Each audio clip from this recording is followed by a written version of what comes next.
Hi friends, welcome back to my channel. ఈరోజు topic వచ్చేసి April 25 current affairs video. First topic చూస్తే కనుక Lata Dinanath Mangeshkar award 2025 ఈ ఇయర్కి. సో ఈ అవార్డు గ్రహీత ఎవరంటే కుమార్ మంగళం బిర్లా గారు ఈ అవార్డు గ్రహీత. లతా దీనానాథ్ మంగేష్కర్ యొక్క అవార్డు గ్రహీత. సో ఈ అవార్డ్స్ ఎప్పటి నుంచి ఇవ్వడం స్టార్ట్ చేశారు అంటే 2022 నుంచి ప్రారంభించడం జరిగింది. 2022 అంటే ఫస్ట్ టైం స్టార్ట్ చేసినప్పుడు దీని యొక్క మొదటి గ్రహీత ఎవరు అంటే ప్రధాని నరేంద్ర మోడీ గారు మొదటి గ్రహీత అనమాట. లతా దీనానాథ్ మంగేష్కర్ అవార్డు యొక్క మొదటి గ్రహీత ఎవరు? ప్రధాని నరేంద్ర మోడీ గారు.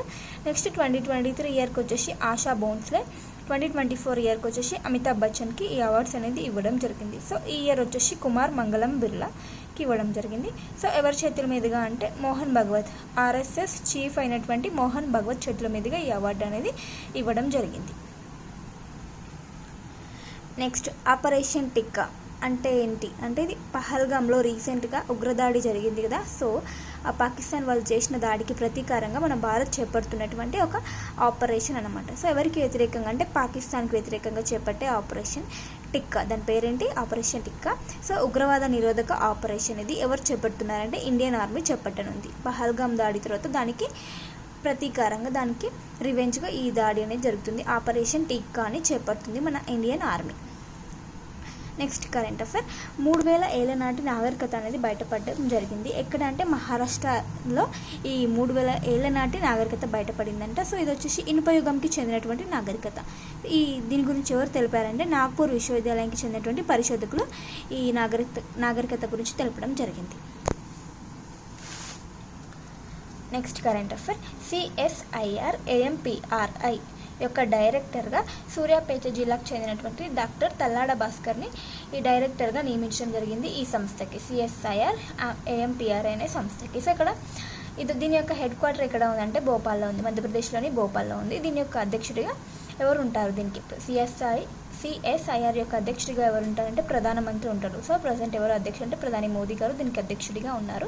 ఇక్కడ CSIR అంటే కనుక council of scientific and industrial research. Next AMPRI అంటే advanced materials and process research institute అనమాట. సో దీనికి అధ్యక్షుడిగా ఎవరు ఉంటారంటే ప్రధాని నరేంద్ర మోదీ గారు ఉన్నారు ప్రజెంట్. నెక్స్ట్ ఒక అగ్నిపర్వతం, పోవాస్ అనే అగ్నిపర్వతం బద్దలవుతూ న్యూస్లో ఉంది. అది ఎక్కడ, ఏ ప్రాంతానికి చెందిందంటే కోస్టారికాలో ఉందన్నమాట ఈ పోవాస్ అనే అగ్నిపర్వతం. ఈ ప్రాంతం వచ్చేసి కరేబియన్ సముద్ర ప్రాంతంలో ఈ ప్రాంతం అనేది లొకేట్ అయ్యి ఉంది. నెక్స్ట్ కరెంట్ అఫైర్, ప్రపంచ మలేరియా దినోత్సవం ఏ రోజున జరుపుకుంటామంటే 25 ఏప్రిల్న జరుపుకుంటాము. మరి ఈ ఇయర్కి థీమ్ వచ్చేసి malaria ends with us, reinvest, reimagine, reignite వచ్చేసి ఈ ఇయర్కి థీమ్, 2025కి థీమ్. సో మలేరియా అనగానే మనకి ఎందువల్ల వస్తుందంటే ఈ వ్యాధికారకం వచ్చేసి ప్లాస్మోడియం అనే పరాన్నజీవి ద్వారా ఈ వ్యాధి అనేది రావడం జరుగుతుంది. సో ఒక దోమ కారణంగా, ఆ దోమ వచ్చేసి నేమ్ ఏంటంటే ఆడ అనాఫిలస్ అనే దోమ కారణంగా మలేరియా వ్యాధి అనేది రావడం జరుగుతుంది. నెక్స్ట్ కరెంట్ అఫైర్ పాలిటిక్స్ సంబంధించింది.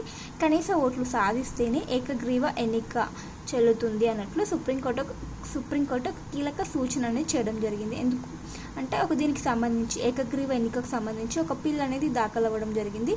సో ఏంటంటే కనీసం 5% ఓట్లు కూడా పొందకుండా ఏకగ్రీవ ఎన్నిక ద్వారా ఒక అభ్యర్థిని ప్రజాస్వామ్యంలోకి పంపించడం ఏ విధంగా కరెక్ట్ అన్నట్టు ఒక బిల్ అనేది దాఖలం చేయడం. అంటే ఏకగ్రీవ ఎన్నిక అంటే ఎటువంటి ఓట్లు పోలవ్వకుండా ఏకగ్రీవంగా ఎన్నికవుతారు కదా. సో అలాంటి అభ్యర్థికి అట్లీస్ట్ 5% ఓట్లు కూడా పోలవ్వకపోతే ఇంకా ఏ విధంగా అలాంటి ఎన్నిక చెల్లుతుంది అన్నట్లు ఈ ప్రజాస్వామ్య పద్ధతిలో అన్నట్టు ఒక బిల్ దాఖలు చేస్తే దీనిపైన సుప్రీంకోర్టు ఒక కీలక సూచన చేయడం జరిగింది. అదేంటంటే కనీస ఓట్లు సాధిస్తేనే ఈ ఏకగ్రీవ ఎన్నిక దానిపై పరిశీలనలో ఉండడం జరిగింది.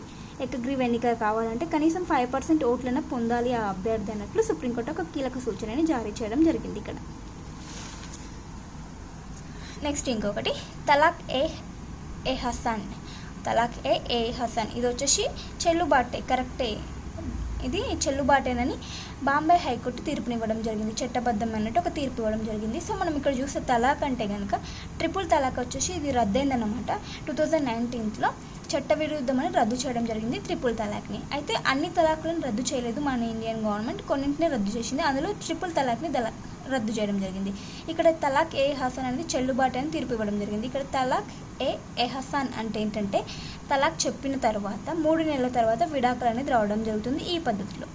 ఇది చెల్లుబాటునని తీర్పు ఇవ్వడం జరిగింది రీసెంట్గా బాంబే హైకోర్టు తీర్పు. సో ఇంకొక తలాక్ ఉంటుంది అనమాట, అదేంటంటే తలాక్ ఏ హసన్. తలాక్ ఏ హసన్, ఇంకొక ముందుకు వచ్చి ఏ హసన్, ఇది వచ్చేసి ఇంకోటి తలాక్ ఏ హసన్. ఈ తలాక్ ద్వారా వచ్చేసి 3 నెలల వ్యవధిలో 3 నెలల కాలంలో 3 సార్లు తలాక్ని ప్రకటించడం జరుగుతుందంట. సో ఈ 2 తలాక్లు ఇప్పుడు ఉన్నాయి ప్రజెంట్. ఇప్పుడు లేనిది ఏంటంటే ట్రిపుల్ తలాక్, తలాక్ తలాక్ తలాక్ అని విడాకులు ఇవ్వడం జరుగుతుంది చూడు, అది రద్దు అవ్వడం జరిగింది. చట్టవిరుద్ధంగా కూడా దాన్ని రద్దు చేయడం జరిగింది. నెక్స్ట్ కరెంట్ అఫేర్, జ్యుడిషియల్ డెస్పోటిజం, న్యాయ నియంతృత్వం. సో మనం రీసెంట్ టైమ్స్లో చూస్తున్నాం కదా, సుప్రీంకోర్టు ఒక వ్యాఖ్య చేయడం జరిగింది రాష్ట్రపతిపై. ఏంటంటే రాష్ట్రపతికి కొంత గడువు అనేది ఇవ్వడం జరిగింది, ఆ గడువులోనే బిల్లులను ఆమోదించాలి అన్నట్లు ఒక ఉత్తర్వులు కానీ ఒక ఆదేశాలు అనేది రాష్ట్రపతికి ఇవ్వడం జరిగింది. సో అలాంటి ఒక ధోరణి ఏంటంటే అనిర్వచిత న్యాయమూర్తులు తమ వ్యాఖ్యత పాత్రను దాటి శాసన కార్యనిర్వాహకులపై ఆధిపత్యం ప్రదర్శించడం. అంటే న్యాయ వ్యవస్థ ఏదైతే ఉందో పరిపాలనలో జోక్యం చేసుకోవడాన్ని జ్యుడిషియల్ డెస్పోటిజం అంటారు. న్యాయ వ్యవస్థ గవర్నెన్స్ పరిపాలనలో జోక్యం చేసుకోవడాన్ని ఈ జ్యుడిషియల్ డెస్పోటిజం అని అంటారు, న్యాయ నియంతృత్వం. సో రీసెంట్గా ఉపరాష్ట్రపతి గారు అయినటువంటి జగదీప్ ధన్కర్ గారు కూడా న్యాయ వ్యవస్థ గురించి ఇట్లా అన్నారు కదా, న్యాయ వ్యవస్థ తన పరిమితిని మించి చేయడం జరుగుతుంది, పార్లమెంట్ చేసే పనిని కూడా న్యాయ వ్యవస్థని చేయడం జరుగుతుందని. సో ఇక్కడ న్యాయ వ్యవస్థ వచ్చేసి అధికంగా జోక్యం చేసుకోవడం అన్నమాట గవర్నెన్స్ వ్యవహారాల్లో, దాన్ని జ్యుడిషియల్ డెస్పోటిజం అంటారు, న్యాయ నియంతృత్వం. నెక్స్ట్ కరెంట్ అఫేర్, భారతదేశంలో అంతర్గత జలమార్గాలపై సరుకు రవాణా. సో ఈ అంతర్గత జలమార్గాల ద్వారా సరుకు రవాణా ఏ విధంగా ఉంది 2024-25 ఆర్థిక సంవత్సరంలో చూస్తే కనుక 2013-14 ఆర్థిక సంవత్సరంలో 18 మిలియన్ మెట్రిక్ టన్నులు ఉంటే 2024-25 ఆర్థిక సంవత్సరానికి 145.5 మిలియన్ మెట్రిక్ టన్నులకు చేరుకోవడం జరిగింది ఈ జలమార్గాలపై సరుకు అనేది రవాణా చేయడం.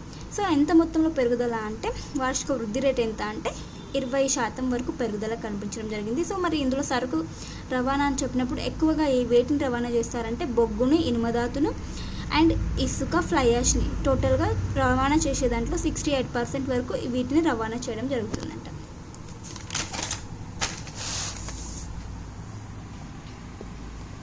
సో దీనికి రిలేటెడ్గా ఇంకొక టాపిక్ అదేంటంటే జలవాహక్ పథకం. జలవాహక్ స్కీమ్ వచ్చేసి ఇది వచ్చేసి December 15, 2024లో ప్రారంభించడం జరిగింది. దీనికి కేటాయించిన బడ్జెట్ వచ్చేసి 95 కోట్లు అనమాట, 95.42 కోట్లు కేటాయించడం జరిగింది. సో ఈ పథకం ఏంటంటే 300 కిలోమీటర్ల కంటే ఎక్కువ దూరం సరుకులు రవాణా చేసినప్పుడు 35% ఆపరేటింగ్ ఖర్చులు అనేవి రీఎంబర్స్మెంట్ అనేది ఇవ్వడం జరుగుతుంది ఈ పథకం కింద. సో ఈ పథకం యొక్క కాలం ఎంతంటే 3 సంవత్సరాల పదవీ కాలం. Next current affair, INS Surat స్వదేశీ గైడెడ్ మిసైల్ డిస్ట్రాయర్ అనమాట. ఐఎన్ఎస్ సూరత్ ఏంటి, స్వదేశీ గైడెడ్ మిసైల్స్ని డిస్ట్రాయ్ చేసే ఒక ఐఎన్ఎస్ అనమాట. సో ఇది వచ్చేసి దీని యొక్క పరీక్ష వచ్చేసి అరేబియా సముద్రంలో విజయవంతంగా పరీక్షించడం జరిగింది ఈ ఐఎన్ఎస్ సూరత్ని. ఎవరు దీన్ని అభివృద్ధి చేశారంటే మజాగన్ డాక్ షిప్ బిల్డర్స్ లిమిటెడ్ వచ్చేసి దీన్ని అభివృద్ధి చేయడం జరిగింది. ప్రాజెక్ట్ 15Bలో భాగంగా ఈ నౌకని ఏర్పాటు చేశారు. ప్రాజెక్ట్ 15Bలో భాగంగా ఏర్పాటు చేసిన 4వ నౌక ఐఎన్ఎస్ సూరత్. ఆపరేషన్ ఆక్రమణ్, భారత వైమానిక దళం యుద్ధ విన్యాసాలు. ఇది ఆపరేషన్ ఆక్రమణని భారత వైమానిక దళం చేస్తుంది 2025. భారత్ పాకిస్తాన్ల మధ్య ఉద్రిక్తత నేపథ్యంలో ఈ యుద్ధ విన్యాసాన్ని ఐఏఎఫ్ ఇండియన్ ఎయిర్ ఫోర్స్ నిర్వహిస్తుందన్నమాట. ఇందులో వచ్చేసి రాఫెల్ యుద్ధ విమానాలు కీలక పాత్రని పోషించడం జరిగింది ఈ ఆపరేషన్ ఆక్రమణలో. Operation Akraman and operation Tikka గుర్తుంచుకోండి. Next current affair, sea of Marmara అనే సముద్ర ప్రాంతంలో భూకంపం అనేది సంభవించడం జరిగింది. సో ఇక్కడ సీ ఆఫ్ మార్మరా వచ్చేసి బ్లాక్ సీతో ఈ సీ ఆఫ్ మార్మరాని మరియు బ్లాక్ సీని కలిపేటువంటి ఒక జలసంధి ఏంటంటే బాస్ఫరస్ జలసంధి ఈ సీ ఆఫ్ మార్మరాని బ్లాక్ సీతో కలపడం జరుగుతుంది. సో ఈ భూకంపం వచ్చేసి టర్కీకి దగ్గర ప్రాంతంలో ఈ భూకంపం రావడం జరిగింది. సో ఈ భూకంపం కారణంగా ప్రభావితమైన ప్రాంతం Istanbul. Next current affair, times higher education Asia rankings 2025. ఈ ర్యాంకింగ్స్లో మన ఇండియా నుండి వచ్చేసి ఏ ఇన్స్టిట్యూట్ ఫస్ట్ ప్లేస్లో ఉంది అంటే Indian institute of sciences IISc, బెంగళూరులో ఉన్నటువంటి IISc 38వ ర్యాంక్ పొందడం జరిగింది. సో ఇండియా నుండి ఫస్ట్ ప్లేస్లో ఉన్నటువంటి ఇన్స్టిట్యూట్. మరి టాప్గా చూస్తే కనుక ఓవరాల్గా టాప్లో ఉన్న ఇన్స్టిట్యూట్స్ యూనివర్సిటీస్ ఏంటంటే చైనా నుంచి వచ్చేసి సింగాచియా అనే యూనివర్సిటీ, నెక్స్ట్ ఇంకో యూనివర్సిటీ వచ్చేసి పెకింగ్ యూనివర్సిటీ, ఇది కూడా చైనా నుంచి. సో చైనాకు చెందినటువంటి 2 యూనివర్సిటీలు టాప్లో ఉన్నాయన్నమాట. సో ఇండియా నుంచి వచ్చేసి 38 పొజిషన్లో ఉన్నటువంటి ఇన్స్టిట్యూట్ IISc.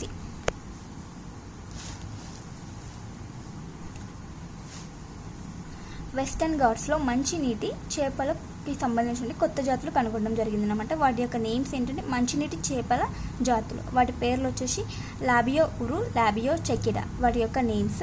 సో వీటిని ఎవరు గుర్తించారంటే ఈ 2 కొత్త చేప జాతులను ఈ పగర్ అనే సంస్థ గుర్తించింది. Centre for peninsular aquatic genetic resources సంస్థ వీటిని గుర్తించడం జరిగింది. ఎక్కడ అంటే కొచ్చిలో. సో గుర్తుంచుకోండి, కొత్త చేప జాతులు, మంచినీటి చేప జాతులు లాబియో ఉరు, లాబియో చెకిడా. చైనా దేశం వచ్చేసి తన యొక్క అంతరిక్ష కేంద్రం, చైనా దేశం యొక్క అంతరిక్ష కేంద్రం పేరేంటి తియాగాంగ్. సో స్వంతంగా ఉన్నటువంటి అంతరిక్ష కేంద్రం. ప్రజెంట్ ఇప్పుడు చైనాకు మాత్రమే సొంతంగా అంతరిక్ష కేంద్రం ఉంది. వాటి పేరు తియాగాంగ్. సో ఈ అంతరిక్ష కేంద్రానికి 3 వ్యోమగాములను పంపింది చైనా. అంతరిక్ష కేంద్రంకు పంపడం జరిగింది. సో ఏ మిషన్లో భాగంగా అంటే షెంజో 20 మిషన్లో భాగంగా 3 వ్యోమగాములను తియాగాంగ్ అంతరిక్ష కేంద్రానికి పంపడం జరిగింది. నెక్స్ట్ LGBTQ అనే వర్గానికి, ఈ LGBTQ ప్లస్కి సానుకూలత. సో ఇక్కడ ఏంటంటే open for business city ratings 2025లో కొన్ని నగరాలు ఈ LGBTQ వర్గాల వారికి రేటింగ్స్ అనేది ఇవ్వడం జరిగింది. ఏ ప్రకారంగా అంటే వ్యక్తుల ఆర్థిక సామాజిక సమగ్రతను ఎలా అందిస్తున్నాయన్న అంశంపై రేటింగ్స్ అనేది ఇవ్వడం జరిగింది. సో ఇక్కడ భారతీయ నగరాల రేటింగ్స్ వచ్చేసి C రేటింగ్ అనేది ఇవ్వడం జరిగింది భారతీయ నగరాలకి. అవేంటంటే హైదరాబాద్, ముంబై, ఢిల్లీ, బెంగళూరు, చెన్నై ఈ నగరాలలో C రేటింగ్స్ అనేది ఇవ్వడం జరిగింది అనమాట LGBT వర్గానికి సంబంధించి. టాప్లో వచ్చేసి ఇంకా సింగపూర్లో వచ్చేసి A రేటింగ్ ఇవ్వడం జరిగింది, బ్యాంకాక్ వచ్చేసి B రేటింగ్ ఇవ్వడం జరిగింది. అంటే అక్కడ LGBTQ వర్గాల వరకు ఎక్కువగా స్వేచ్ఛ అనేది లభించడం జరుగుతుంది. Next current affair, world economic forum యొక్క ప్రస్తుతం చైర్మన్గా ఉన్నటువంటి క్లాస్ షాబ్ పదవి విరమణ చేయడం జరిగింది. సో ఇప్పుడు అతని ప్లేస్లో తాత్కాలిక చైర్మన్గా పీటర్ బ్రాబెక్ లెట్మతేని నియమించడం జరిగింది. సో ఇవన్నీ ఫ్రెండ్స్ ఇలాంటి ఇంపార్టెంట్ కరెంట్ అఫైర్స్. వీడియో నచ్చితే ప్లీజ్ లైక్ చేయండి, షేర్ చేయండి, అలాగే సబ్స్క్రైబ్ చేసుకోవడం మాత్రం అసలు మర్చిపోద్దు. Thank you for watching. Bye by.